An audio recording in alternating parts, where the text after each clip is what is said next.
Que é a igreja verdadeira. Hoje nós vamos falar, preparado a gente nunca tá, né? Na verdade. Shabbat Shalom, todo mundo novamente. Então, hoje nós vamos comentar sobre a igreja do Senhor. E tudo isso começa onde? Muito tempo atrás, lá em Eretz Israel. Como o Rafa comentou, essa semana para achar, nós estamos em Terumá, onde tem as orientações para a confecção dos itens, que posteriormente vão sim para o Beit HaMikdash, para o templo, mas a princípio ele está indo para o Mishkan, para o tabernáculo. E esse paraxá, que ela é em Shemot, em Êxodo 25, 27, 19, temos essas medidas, né? Então, muitas vezes quando a gente se depara com um texto bíblico que está ali, muitas genealogias, muitas medidas, muitas instruções, muitas orientações, a gente pensa, poxa, mas isso aqui é mais um relato descritivo para nosso conhecimento apenas, né, como um relato histórico. E ela não tem peso, profundidade, significado espiritual. Mas ao entendermos, começarmos a arranhar ali o sentido original, o contexto original das palavras, principalmente recorrendo aos textos hebraicos, a gente consegue extrair muita coisa. E aí, lá no verso 8 do capítulo 25, está escrito assim, ó, eles devem erigir para mim um santuário. Eu estou lendo a versão Bíblia Judaica Completa do David Stern. Eles devem erigir para mim um santuário para que eu viva entre eles. Erijam-no de acordo com tudo que eu vou mostrar para você. É interessante que nesse texto aqui já tem uma coisa primordial. A tradução nossa em português diz que habitará entre eles. Eles devem erigir um santuário para que eu habite entre eles. Só que no hebraico a palavra que a gente encontra ali é betorah, que ela pode ser entendida habitar neles, não entre eles. Mas o que isso muda? Isso muda muito. Há uma grande diferença do Eterno habitar entre as pessoas e para o Eterno habitar nas pessoas, dentro das pessoas. Então, esse é o sentido da aplicação mais lógica para esse termo. E para habitar não entre as pessoas, mas dentro do povo de Israel. Mas por que, então, fazer uma habitação santificada? Para que fazer o Mishkan, se ele vai habitar dentro das pessoas? Isso aí nos ensina que a verdadeira habitação, o Eterno pediu sim para que fizesse para ele um local, mas o Mishkan existe por causa das pessoas que são fiéis, por causa de Israel. A verdadeira habitação do Eterno sempre foi Israel. E a própria simbologia do Mishkan, ela está muito relacionada a nós, a nosso corpo. Então, isso era uma maneira do Eterno nos mostrar, nos dizer, nos ensinar onde é a verdadeira habitação dele, onde ele está, né, de fato, de verdade. E às vezes a gente fica, poxa, como que um ser infinito pode habitar dentro de algo? Pode algo conter a sua presença? E a resposta é que a infinitude do Eterno, ela está relacionada à sua grandeza, óbvio, mas de certa forma também não está, porque não há como mensurar a grandeza de algo que é infinito. Então, no sentido de que não há lugar que não esteja, ele é infinito. Então, ele pode sim habitar todas as coisas. E nesse sentido, a gente entende que nós somos permeáveis pela presença do Eterno. E esse conceito de habitar em algum lugar, do Eterno habitar em algum lugar, de construir algo, de construir uma habitação para ele, e isso aí tudo, de construir um local de serviço, que nós vamos ver que o Mishkan, ele é isso, é um lugar de culto, de serviço ao Eterno. Então, isso aí tudo foi evoluindo a ponto que chegamos no templo e, posteriormente, as sinagogas, e foi andando na história até que chegou hoje nas igrejas, que a gente conhece, que cada esquina tem uma ou duas, dependendo da rua. Então, tudo isso derivou desse conceito inicial, né? de ter um lugar, a casa do Senhor. Mas será que esse conceito de igreja, de instituição como a gente conhece hoje, ela está de acordo com aquilo pelo qual ela foi criada, com o propósito pelo qual ela foi criada? Então, isso é que a gente vai tentar dar uma olhadinha mais perto hoje, né?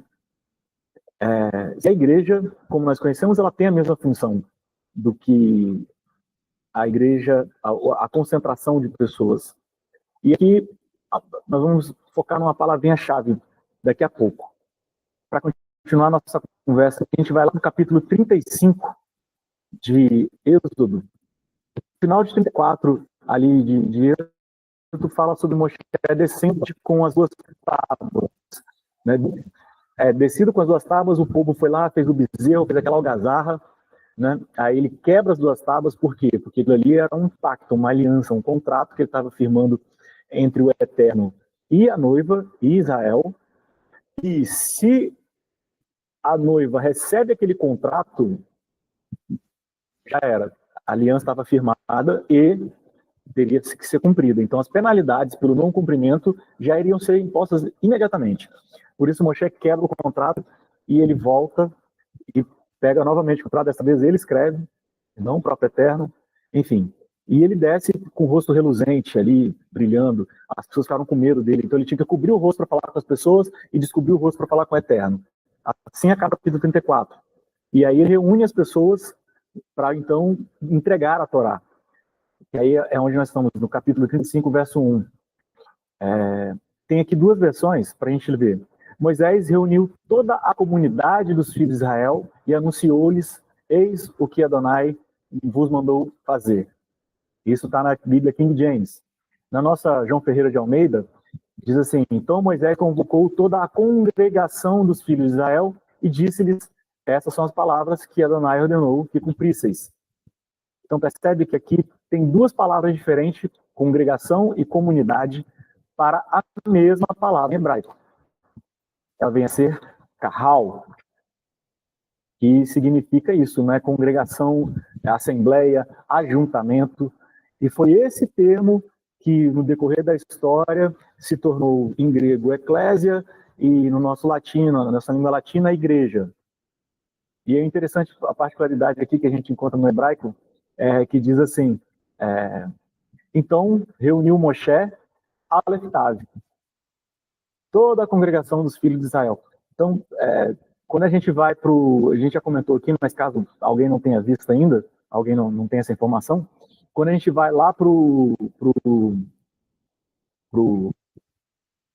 Apocalipse, né, que fala sobre o Alfa e o Ômega, na verdade, Yeshua falando que ele é o Aleph Tav, ele é o primeiro e o último, o primeiro e o derradeiro. Então, várias vezes nas escrituras a gente encontra esse Aleph Tav. Existe uma explicação gramatical da presença desse Aleph Tav, mas a verdade é que ele não tem uma tradução direta, literal. Em alguns casos, a ação gramatical que eles dão não é aplicável. Então, não faz sentido na organização ali, na estrutura do texto. Então, eu prefiro acreditar que esse Aleph Tav é um mistério que o Eterno colocou ali para aqueles que compreendem. E aqui, então, a gente vê os primeiros empregos para a palavra kahal, né? E kahal, ele é interessante, porque ele significa ajuntamento, assembleia. Então, nesse sentido, ele é um substantivo, ele indica alguma coisa. Mas ele também é um verbo, que significa atar, né? Aglomerar. Então, a mesma palavra é usada para o substantivo e para um verbo. Então, o que eu já entendo daí? Que kahal não é simplesmente estar em algum lugar, mas ser alguma coisa. Há muita diferença entre o verbo, ser, e o local, né, o substantivo, estar em algum lugar, em algum lugar. O chamamento, desde já que a gente entende, não adianta reunir em algum lugar sem que você seja. São necessárias duas coisas. E aí, logo em seguida, Moshe, que reúne a kahal, uma das primeiras vezes que essa palavra é usada, então ele vai entregar a Torá eterna. Então já vai logo de cara falar aqui, ó, no verso 2: 6 dias trabalharás e no 7º dia você será santo, sábado de descanso solene ao Eterno. Todo aquele que nele fizer algum trabalho será eliminado do povo. Não acenderei fogos em nenhuma das nossas moradas no dia de sábado. E aí ele segue dando todas as orientações, entregando toda a Torá. Mas para isso foi necessário o quê? Ajuntar as pessoas, fazer juntamento, carral, com o objetivo de quê? De ouvir as instruções, de ouvir a Torá do Eterno. Então, isso aí já nos fala muita coisa sobre o que é carral. É um ajuntamento de pessoas, e nesse caso aqui, foi para ouvir a palavra do Eterno, ouvir as instruções do Eterno. E como nós vimos na semana passada, até mesmo na Paraxá, as pessoas ouviram e fizeram o quê? Faremos e ouviremos. Na verdade, eles primeiro fizeram, primeiro obedeceram. Vamos fazer, depois nós vamos entender. Então, não adianta ouvir, ajuntar a carrala, ajuntar a igreja, ouvir os mandamentos e não praticar. Então, a primeira coisa que a gente já entende é isso. Nesse exemplo aqui, a palavra carral, ela é uma congregação, é um coletivo, né? Ninguém é carral sozinho. Então, é necessário, para ser carral, fazer parte disso, ser uma congregação, estar ligado às pessoas. Como a palavra lá, Betorran diz, não diz habitarei no meio dele, habitarei no meio deles. Deles quem? De uma Israel unida. Como é a promessa que nós temos profetizado? De que toda Israel será unida. Que o Mashiach veio para tirar o muro de inimizade que existe entre judeus e gentios. Isso serve para nós israelitas. Não adianta, o Eterno vai tirar essa inimizade que existe entre o irmão mais velho e o irmão mais novo, entre quem é sanguíneo, quem é israelita por sangue e quem é enxertado na oliveira. Só funciona quando há unidade, quando há união entre as pessoas. E Carral, esse ajuntamento, ele não é vazio. Precisa ser um coletivo e ele não pode ser sem um propósito. Ele tem o objetivo aqui de falar sobre o serviço, né? de prestar um serviço ao Eterno. Porque as instruções que vêm a seguir são os mandamentos e as instruções minuciosas para a construção de todos os elementos e levantamento do Mishkan, que é um local de quê? De serviço, de adoração. A adoração, como nós entendemos hoje, não é aquilo que a gente vê nas igrejas de ir, levantar a mão e chorar, emocionar. A adoração é adorar, é serviço, você prestar um serviço ao Eterno, um culto ao Eterno. Ele está ligado a coisas práticas, a você, de fato, trabalhar, prestar um serviço. Se ele é o seu rei, se ele é o seu Elohim, mais do que rei, então nosso papel como súditos, como crentes, é prestar um serviço ao Eterno. Então, nós vemos aqui muitas coisas ligadas a Hal. Vamos lá, o verbo carral, o carral como verbo, ele tem o sentido de reunir, de congregar, de juntar, de concentrar, de convocar e de reunir.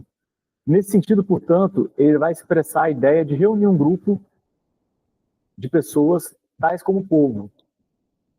Então, o carral aqui, nós vamos ver várias aplicações desse verbo e desse substantivo nas escrituras. Aqui, como a gente está falando, é juntar as pessoas como um povo.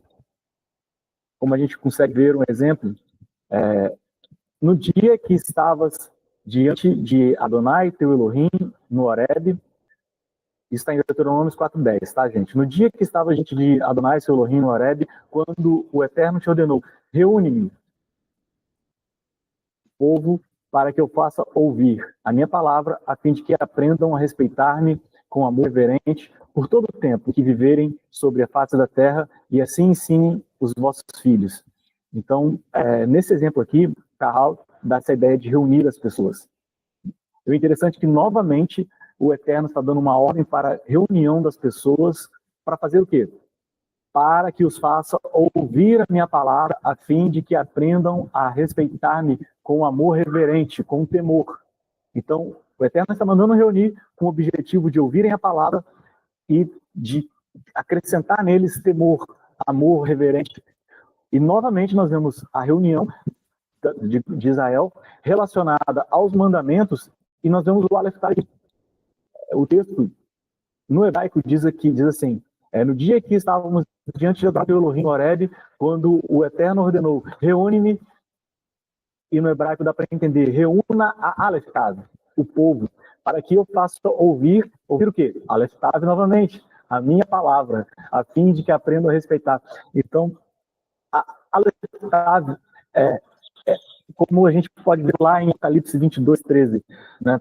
O Eterno, o Mashiach, na verdade, falando, eu sou o Alfa e o Ômega.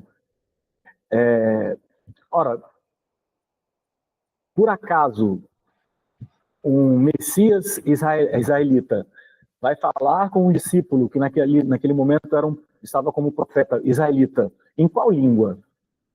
Se estamos falando de um hebreu falando um outro hebreu, ele vai falar em que língua? Grego, óbvio, né? Claro que não.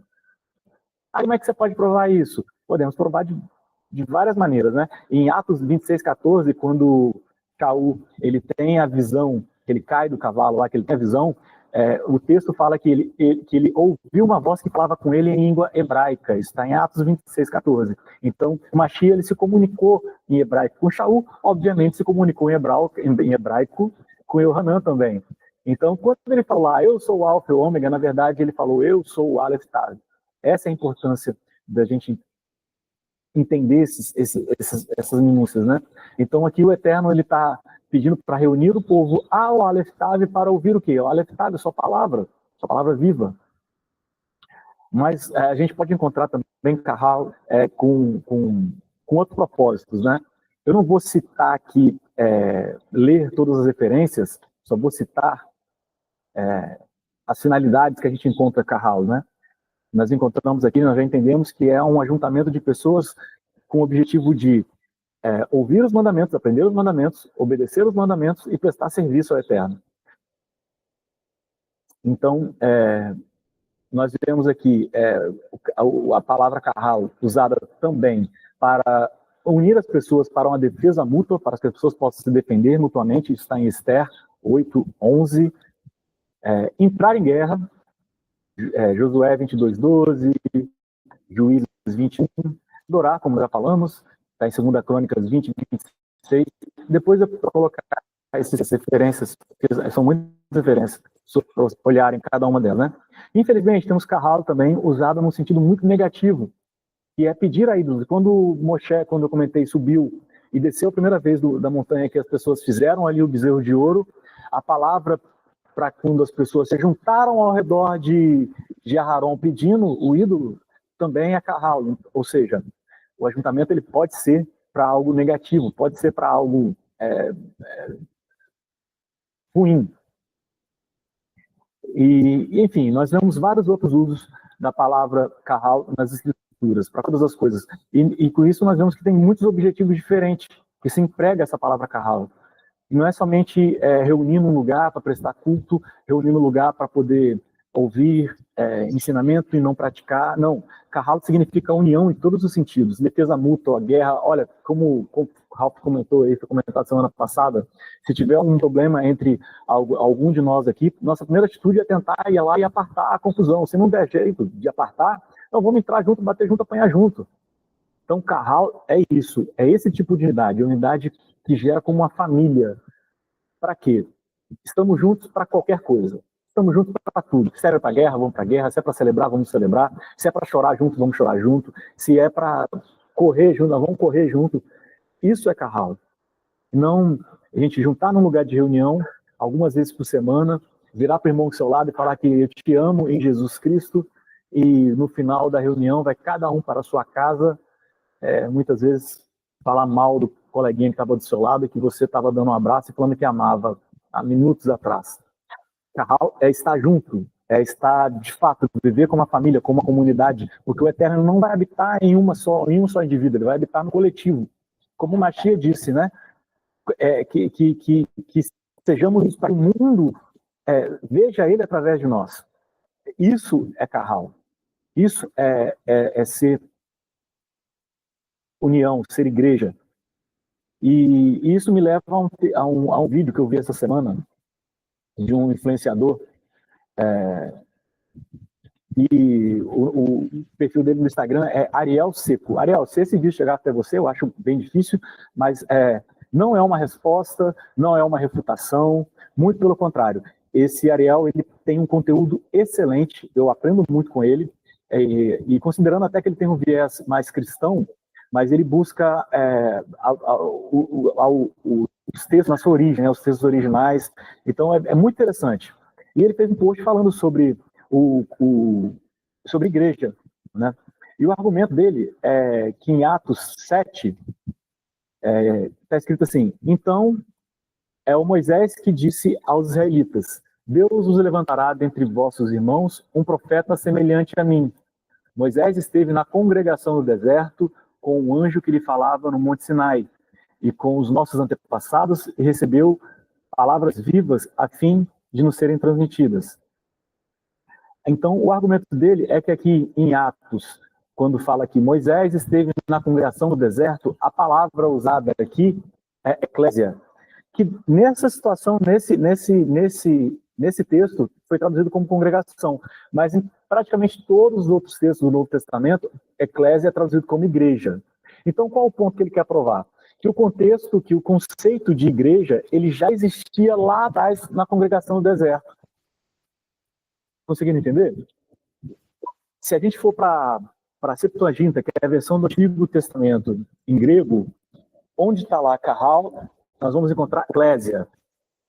E na tradução em português, ela está congregação, comunidade, ajuntamento, assembleia. Mas no Novo Testamento, a mesma palavra foi traduzida como igreja, exceto neste texto. Porque esse texto está fazendo referência a algo que aconteceu no deserto, algo passado, ao tempo de Moshe. Então, não podia colocar igreja ali. Eles colocaram a palavra que é a tradução mais adequada, congregação. Então, o ponto do nosso irmão Ariel, e parabéns pelo conteúdo, Ariel, de novo, não é uma refutação, uma resposta. Na verdade, a gente está tentando complementar aqui o trabalho que você faz, que é excepcional. Quem não conhece, vai lá, procura no Instagram, que eu recomendo muito. Então, o objetivo era dizer que o conceito de igreja já existia, desde sempre. Só que o argumento, ele está até correto, né? É o conceito que existia, tanto com Moshe, como na Brit Hadashah. O conceito de fato é o mesmo. Só que a interpretação desse conceito aqui não está. Por quê? Não é o caso de existir a igreja desde o Antigo Testamento. Talvez seja o caso de nunca ter existido igreja. O que existe são ajuntamentos das pessoas. E esse ajuntamento, ele tem objetivo, ele tem propósito. Não é um ajuntamento vazio para colocar uma placa no prédio que a gente reúne e falar que nós carregamos a palavra do Eterno. Não. O ajuntamento, ele tem que mudar a vida das pessoas. Porque o Eterno, ele habita não no local, mas dentro das pessoas. E ela tem que ter um objetivo. Esse ajuntamento tem que ter mudar a vida das pessoas, sabe? Tem que ter uma união, pois o Eterno só vai habitar onde houver união. Então, talvez seja esse o caso, de que a igreja do Novo Testamento, e eu já estou encerrando, gente, que a igreja no Novo Testamento, depois a gente pode falar um pouquinho mais detalhado, talvez aqui seja apenas uma introdução, que o conceito de igreja do Novo Testamento não é algo novo que o Messias trouxe, não é algo novo que ele veio instituir.